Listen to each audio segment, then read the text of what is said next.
What did I do to be so black and blue?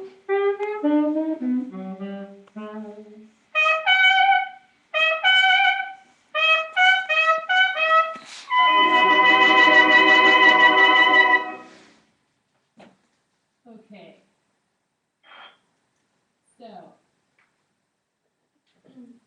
usually I play that song for the first time when we read The Black and the Berry, because it was actually written um,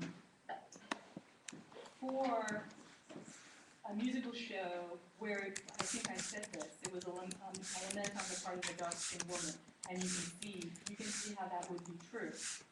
But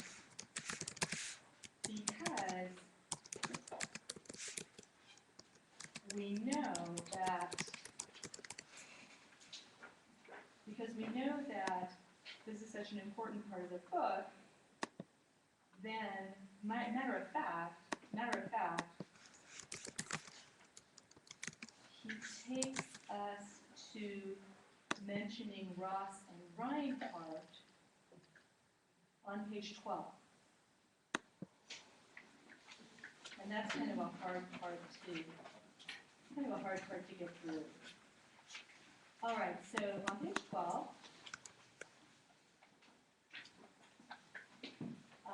Ellison writes, okay, look at the paragraph, the first full paragraph after You Made Mom Cry.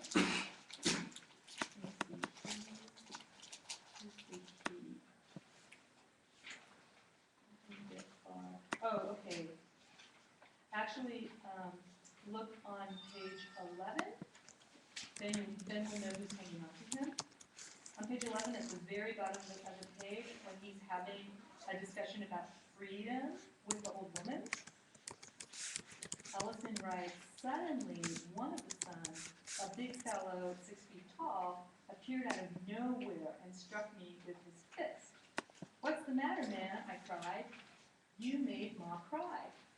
But how? I said, dodging the blow. Asking her them questions, that's how. Get out of here and stay. And next time you got questions like that, ask yourself.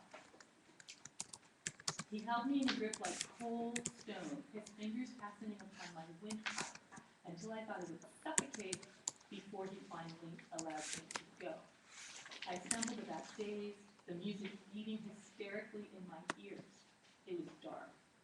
My head cleared, and I wandered down a dark, narrow passage, thinking I heard his footsteps hurrying behind me. I was sore, and into my being had come a profound craving for tranquility, for peace and quiet, a state I felt I could never achieve. For one thing, the trumpet was blaring and the rhythm was too hectic. A tom-tom beating like heart thuds began drowning out the trumpet filling my ears. I longed for water, and I heard it rushing through the cold veins my fingers touched as I felt my way.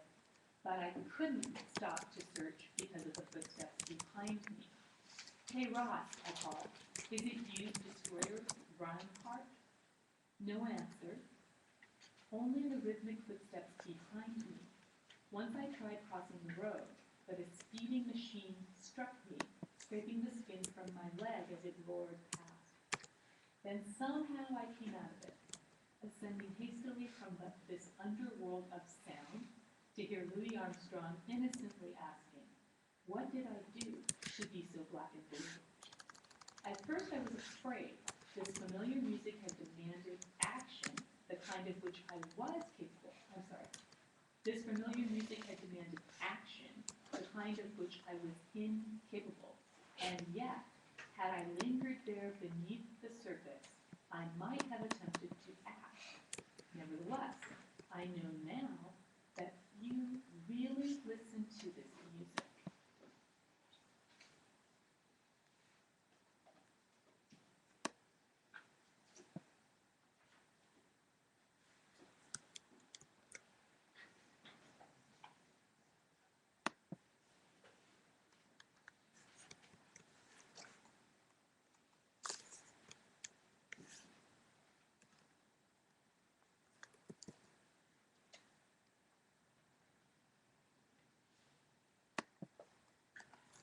Okay, now look toward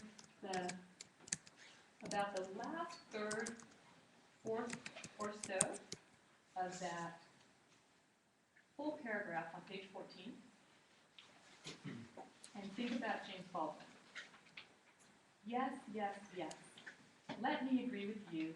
I was the responsible one, for I should have used my knife to protect the higher interests of society. Someday, that kind of foolishness will cause us tragic trouble. All dreamers and sleepwalkers must pay the price, and even the invisible victim is responsible for the fate of all.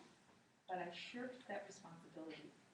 I became too snarled in the incompatible notions that buzzed within my brain. I was a coward. But what did I do to be so blue? Bear with me.